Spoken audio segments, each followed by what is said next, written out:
देखो भाई, सबसे पहले तो मेन बेसिक चीज़ ये है कि तुम्हें इंसेक्ट्स उनके करैक्टर पता होने चाहिए। हर इंसेक्ट का करैक्टर पता होना चाहिए। तो ये उसकी antenna type, mouth type, legs जो हैं वो क्या हैं, एब्डोमेन कैसी है, मॉर्फोलॉजिकल कैरेक्टर्स होगा, ठीक है। और इसके अलावा उसकी माउथ पोजीशंस और ये चीज़ें और उसकी हैबिटाट, मूवमेंट, ये सारी चीज़ें आपको इंसेक्ट की पता होगी तो ही आप ट्री बना सकते हो, वरना रहने दो, छोड़ दो, पेपर नहीं दो। इसके अलावा क्या है, अब आपके पास आएगा एक कॉलम जिस पे मुख्तलिफ इंसेक्ट्स के नाम लिखे हुए होंगे, हनी भी हो गया, बटरफ्लाई, ये सारे इस तरह लिखे होंगे। अब आपको कैरेक्टर पता है, आप तो चैम्पियन हो कैरेक्टर्स में। तो आपने क्या देखा कि भाई इंसेक्ट्स आपने देख लिए, पहले तो आपको जो कैरेक्टर्स पता है उसमें से कुछ कैरेक्टर्स का आपने चार्ट बनाया और बेसिक कुछ कैरेक्टर्स आपने उसके लिख दी। ये पहला पार्ट है इस ट्री का। फिर आपने अब इस ट्री का अब कोशिश करना कि आप पहले ट्री सोचो कि किस तरह बनाना है और वही कैरेक्टर इसमें लिखो, ठीक है, इस चार्ट में लिखो।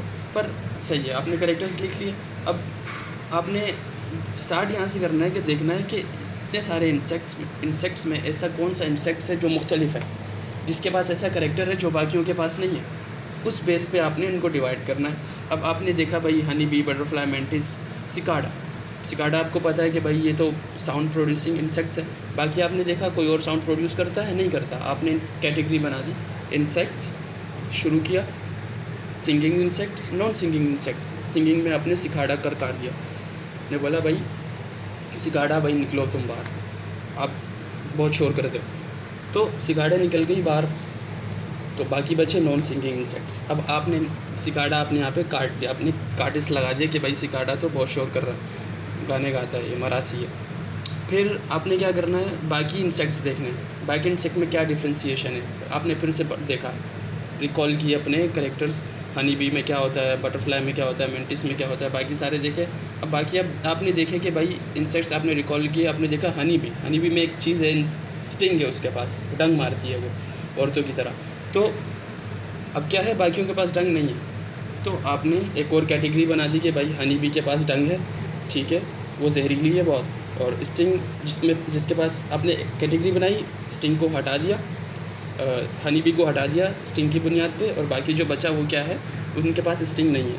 अब जिनके पास स्टिंग नहीं है, अब उनको मज़ीद कैटेगराइज़ करना है। अब जिस तरह तुम कैटेगराइज़ करती जाओगी कैटेगराइज़, मज़ीद डीप अंदर आपको कैरेक्टर्स में जाना पड़ेगा।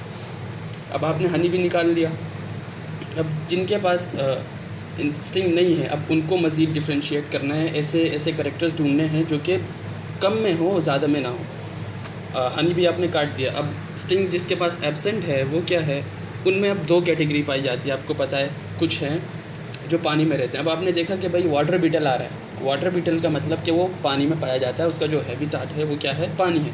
बाकी आपने देखा कोई पानी में नहीं है, ठीक है, तो आपने इसको पानी की बुनियाद पर निकाल लिया, ठीक है। आपने लिखा पानी वाले, खुश्की वाले। पानी वाले में आ गया वाटर बीटल, ठीक है, और खुश्की वाले में आपने मज़ीद कैटेगराइज़ करना है, ठीक है। पानी वाले में आपने निकाल लिया वाटर बीटल, ये रहा। फिर अब देखना खुश्की वाले भी आ गए यार, अब इसमें क्या मैं डिफ्रेंशिएशन निकालूँ। अब आपको इतने कैरेक्टर्स पता होने चाहिए कि इंसेक्ट के अंदर कि उसका एंटीना कैसा है, उसकी टांगें कैसी हैं, उसका मुंह कैसा है, सही है। तो अब खुश्की वाले में आपने दोबारा से फिर से देखना है कि भाई क्या कैरेक्टर्स हैं बकाया जो हैं। उसमें आपने देखा कुछ की जो टांगें हैं वो मॉडिफाइड हैं, कुछ की नहीं है। कैसे पता चला, आपने देखा मेंटिस का आपने हैबिटाट देखा कि यार ये प्रीडेटरी है, मतलब शिकार करता है मेंटिस। तो आपने क्या किया, आपने देखा कि भाई इसकी जो 4 लेग्स हैं वो तो क्या है, वो तो शिकार करने के लिए मॉडिफाइड की गई। आपने एक चीज़ देख ली कि भाई मेंटिस है, उसके पास मॉडिफाइड लेग्स हैं। आपने बाकी इंसेक्ट्स देखे जो कट चुके हैं उनको निकाल लो, बाकी जो बचे हुए इंसेक्ट्स हैं उसमें आपने ढूंढना है मज़ीद, ठीक है। तो अब आपने मेंटिस देख लिया, इसके पास मॉडिफाइड लेग है।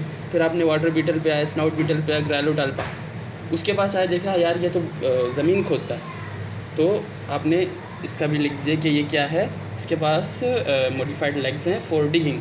तो अब तरमीम शुदा टांगें और गैर तरमीम शुदा टांगें, इसमें क्या है, तरमीम शुदा में आपने लगा दिए शिकार पकड़ने वाले, ज़मीन खोदने वाले।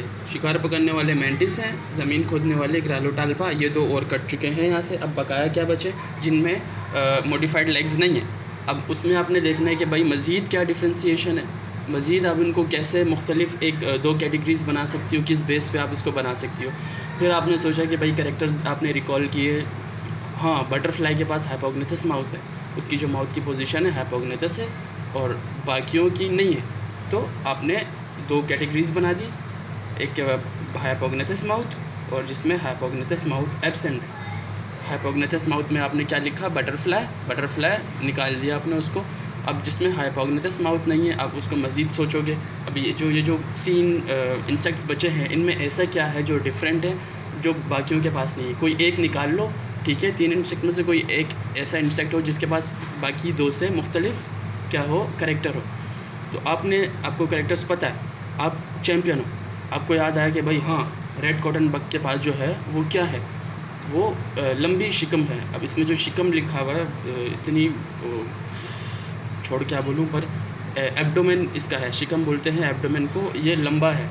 और बाकी 2 में राउंड बीटल बोल रहा हूँ, स्नाउट बीटल और हेलिस के अंदर जो है वो गोल एब्डोमेन है। अपने इसकी बुनियाद पर 2 कैटेगरीज़ बनाई, लंबी शिकम और क्या है, गोल शिकम। फोकस होना, हाँ। तो लंबी शिकम में आपने रेड कॉटन बग को निकाल दिया, ठीक है। और गोल शिकम में आपने 2 लिख लिए, हेलिस और स्नाउट बीटल। मेन गेम क्या है कि आपको कैरेक्टर्स ऐसे पता हो कि आप फ़ौरन डिफरेंशिएट करो, ठीक है। कीड़ा ढूंढो कोई भी जिसके अंदर ऐसी कोई चीज़ है जो बाकियों के पास नहीं है, उसकी बुनियाद पर उसको अलग कर दो, कैटेगरी डिफ़ाइन कर दो, सही है। अब ये हो गए 2 स्टेप आपके। अब तीसरा स्टेप क्या है, आपने जो डिफरेंशिएट किया है उसकी बुनियाद पे आपको पॉइंट्स बनाने हैं, एक पेयर्स बनाने हैं, ठीक है। अब नंबरिंग कैसे करोगे, नंबरिंग में आपने ये करना है कि भाई जहाँ ये बाइफर्केशन हो रही है वो आपका पॉइंट है, नंबर 1, ये नंबर 1, ये नंबर 2, ये नंबर 3, ठीक है, ये नंबर 4, ये नंबर 5, ये नंबर 6, ये नंबर 7, नंबर ये 8। अब आपके पास जितने भी इंसेक्ट्स हैं ना, अब जैसे ये 9 इंसेक्ट्स हैं मेरे पास, आपने जो कपलेट्स बनाए हैं, जो आपने ये पेयर्स बनाए हैं, बाइफर्केशन की है, ये हमेशा 9 है तो 9 इंसेक्ट्स हैं तो 8 होगी, ये पेयर्स हमेशा 8 में आएंगे। अगर ये 8 नहीं है तो मतलब आपने गलत की पॉइंट्स बनाए। अब जिस तरह के तुमने डिफरेंशिएट किया, अब आपने एक बार डिफरेंशिएट कर दिया, उसको ट्री बना दिया, तो आपको ये पॉइंट्स लिखना बहुत आसान होंगे। कैसे, अब आपको पता है कि आपने पहले किस बुनियाद पे इसको डिफरेंशिएट किया है। जो गाना गाते हैं, जो गाना नहीं गाते, तो आपने लिख लिया ऐसे हशरात जो गाना गाते हैं वो सिकाडा है, सिकाडा को निकाल लिया आपने। फिर आपने जो दूसरा, अब इसका एक पॉजिटिव होगा, एक पॉजिटिव पॉइंट होगा, एक नेगेटिव होगा, ठीक है। बाइफर्केशन का एक पॉजिटिव, 2 कैटेगरीज बनाई आपने, जो गाना गाते हैं, जो गाना नहीं गाते, जो डंग, जिनके पास डंग है, जिनके पास डंग नहीं है, ठीक है। तो इसी ढंग से आपने ये बनाना है। ऐसे हशरात जो गाना गाते हैं वो सिकाडा, आपने सिकाडा को लिख लिया वहाँ पे। ऐसे हशरात जो गाना नहीं गाते, अब आपको पता है जो गाना नहीं गाते, अब इसको मज़ीद आपने बाइफरकेट किया, ठीक है। तो नंबर 1 पे तो आपने सिकाडा निकाल लिया, नंबर 2 पे आपको अब मज़ीद बाइफरकेट करना है। तो बाइफरकेट करेंगे तो इसके लिए आप जंप करोगे नंबर 2 बाइफरकेशन पे। नंबर 1 बाइफरकेशन पे आपने सिकाडा निकाला, अब नंबर 2 बाइफरकेशन पे आपने क्या किया है, अब यहाँ पे लिख दोगे ऐसे अशरात जो गाना नहीं गाते। अब इसको आपने मज़ीद किया है बाइफरकेट, तो आप वहाँ पे लिख दोगे नंबर 2 बाइफरकेशन पे आपने जंप करना है। अब नंबर 2 क्या है, नंबर 2 कपलेट पे आप आए हो। अब ऐसे हशरात जिनमें डंग पाया जाता है, क्योंकि आपने इसी बेस पे पीछे इनको बाइफरकेट किया था, तो इसी तरीके से आपको आगे लिखना है ऐसे हशरात जो जिनमें डंग पाया जाता है। वो क्या है, हनी बी है। आपने यहाँ पे हनी बी को बाइफरकेट कर दिया। उसके बाद इसका जो नेगेटिव पॉइंट बनेगा, ऐसे हशरात जिनमें डंग गैर मौजूद है, उसके लिए आपको मज़ीद बाइफरकेशन की ज़रूरत है, ठीक है। तो आपने नंबर 3 पे जंप किया। ये नंबर 1, ये नंबर 2, 2 पॉइंट्स आपने लिख लिए, 2 पेयर्स आपने लिख लिए, ये नंबर 3 पे आ गए। नंबर 3 पे आपने यहाँ लिखा कि भाई ऐसे हशरात जिनमें डंग गैर मौजूद है, नंबर 3 लिख दिया। अब नंबर 3 पॉइंट पे आप आ गए, ठीक है। ऐसे हशरात जो पानी में पाए जाते हैं, क्योंकि इसी बुनियाद पर आपने इसको आगे बाइफरकेट किया है, पानी वाले, खुश्की वाले।